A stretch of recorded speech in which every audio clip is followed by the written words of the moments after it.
My name is Sue Lund. I have worked for Taylor Corporation for 38 years, and for the last 13 years I've had the privilege of being the Vice President of Business Development for our web to print sales channel, which is now called Taylor On Demand. I grew up on a farm by Sleepy Eye, Minnesota, a small community, population 3,500. And it really gave me the work ethic and the empathy that I have today. We had chores from the early days. We raised a lot of livestock, and my first paying job was on the farm where I walked the beans, bean walking. And what that means is Dad raised soybeans, and we had to walk up and down the rows of beans to pick out the weeds to allow for the greatest yield. And it was absolutely awful. It was the worst job in the world, but I tell you what, it taught me how to work hard. My dad was born in 1913. He grew up during the Great Depression, and he grew up in Kansas. And during the Great Depression, of course, you know, times were tough. He decided to hop on a train and look for work here in Minnesota. By chance, he got off the train in Sleepy Eye, and he met my grandfather, and then for the next 10 years, he did that back and forth just to earn some extra money.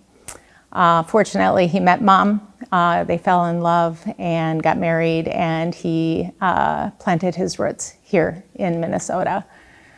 So he started by buying a small piece of land and built it up over the years. My dad was a quiet man, but he loved to lead. He had leadership positions at the bank, board of directors. He was president of our church. He was on the Cattlemen's Association, a variety of different things. And his work ethic was just the most incredible example that I could have. My mom was not a quiet person. She would light up the room. She was fun, and she had the biggest heart in the world. She had this huge garden on the farm, which fed probably twice as many people as needed. So she would hand out all of the fruits and the vegetables to the neighbors, some of the neighbors who struggled, and just it was just part of who she was.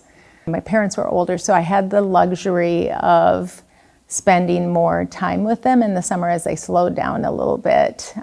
We had a camper up on a lake up north where we'd go on the weekends, and it was a lot of fun. I was a little kid. We played all the night games with the other kids that were at the camper site. And we went water skiing, we went fishing. It was just fantastic. I lost my dad when I was 18. I'll never forget the day. We had a wonderful dinner together, lots of interaction. He gave me a hug goodbye. He's like, "Susie, don't get in trouble," like he always did every time I'd go to town. After he had said goodbye to me, he decided to go out on the tractor and do some planting, and which is what he loved the most.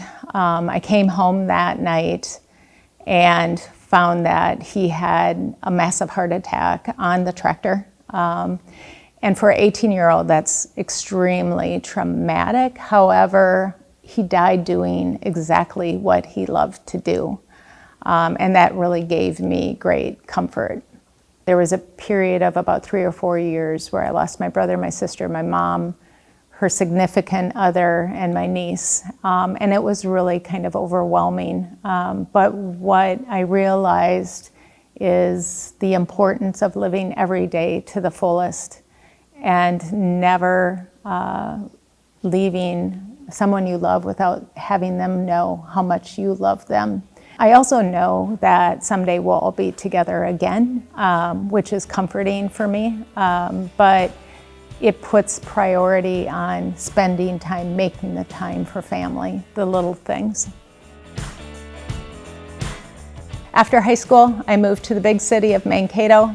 Coming from a population of 3,500 and going to a city of 50,000, it was a big step for me. And it was wonderful. I absolutely loved it. My first career job was working retail. I managed the men's and women's, a high-end men's and women's clothing store here in Mankato. And I loved it because I was able to get to know the people in the community and network that way. One of my best customers was Fern Fursell, who was a leader at Taylor Corporation, and she encouraged me to come and interview for a job at Taylor. I wasn't super interested because I was happy in what I was doing, but I went ahead and did that, and after 5 interviews, I got the job, and it's kind of the rest is history. I started as a sales manager for a company called Royal Stationery that was owned by Taylor, where we sold into retail stores, box cards and stationery and personalized pencils and tablets and things like that. I also was given the key accounts, so I was able to call on Macy's and Lord's and Taylor and Bloomingdale's and a variety of department stores, which was a whole lot of fun. When I started working for Royal Stationery, we had no technology. I think there was one computer system. There were no laptops, there were no PCs.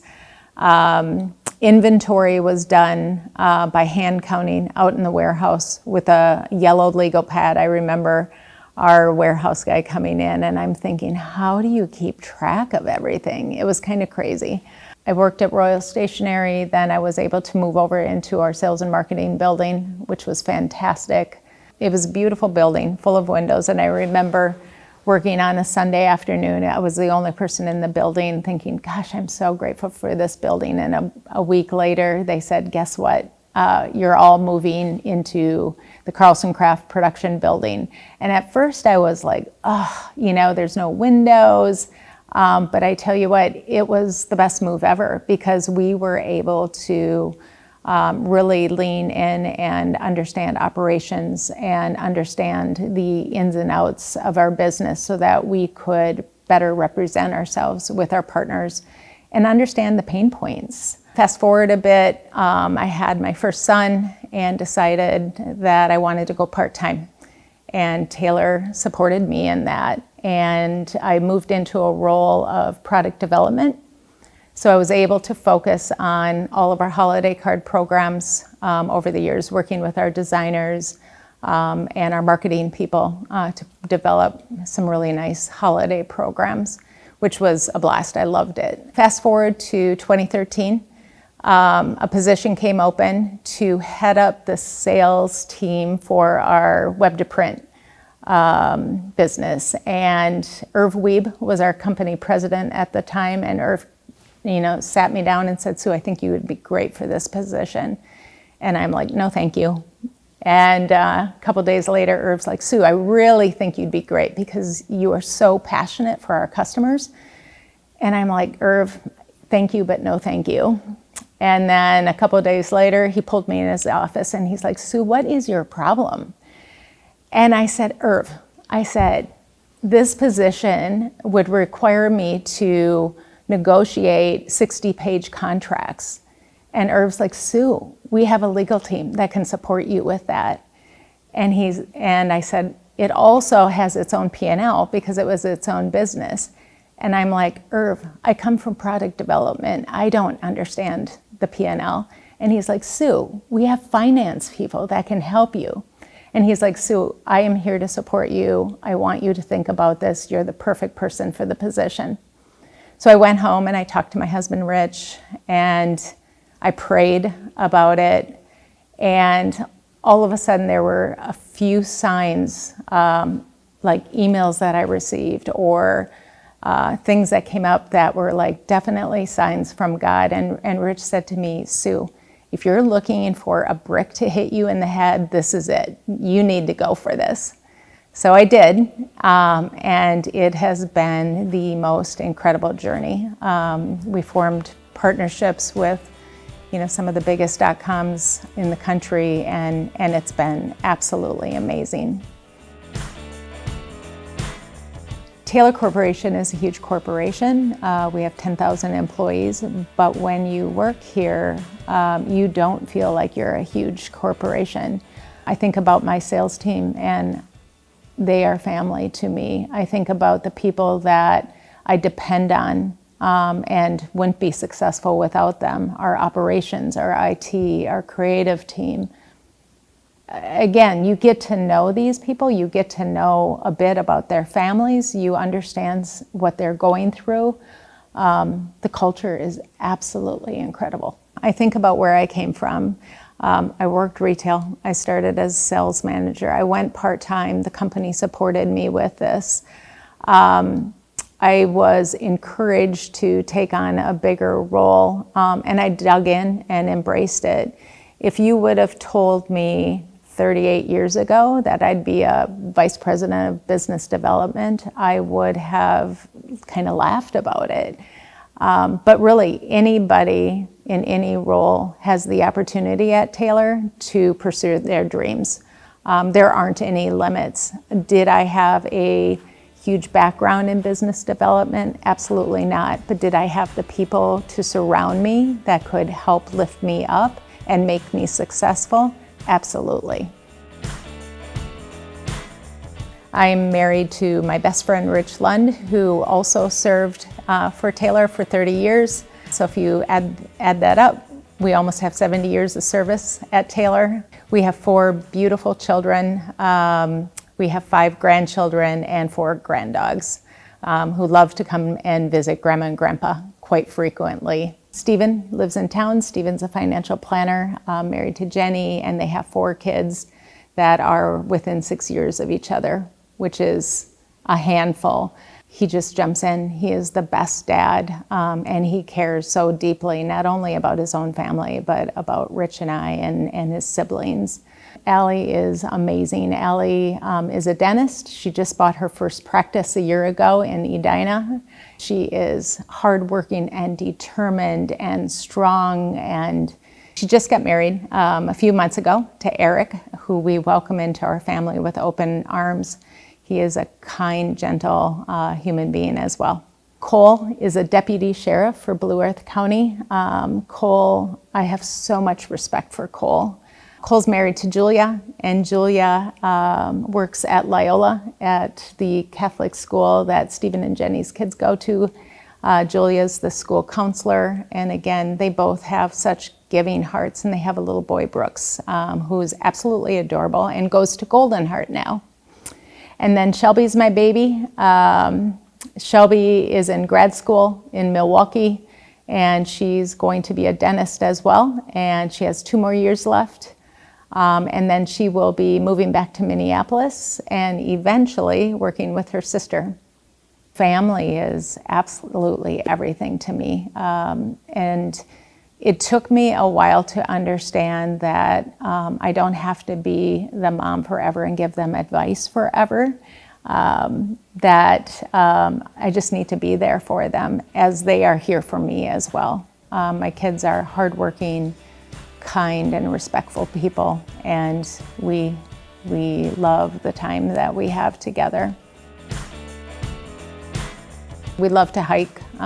We had a wonderful trip down to Utah a couple years ago, and it opened my eyes to the beauty in the United States. Sometimes you think you need to go to other countries, but we did the whole Utah National Park circuit, and it was fantastic.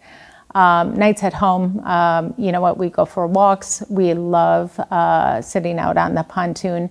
And we just have a really great little neighborhood where we've gotten to be really good friends with our neighbors and spend some time doing that as well. Retirement to me is really about spending as much time with family as possible, helping them and supporting them where I can.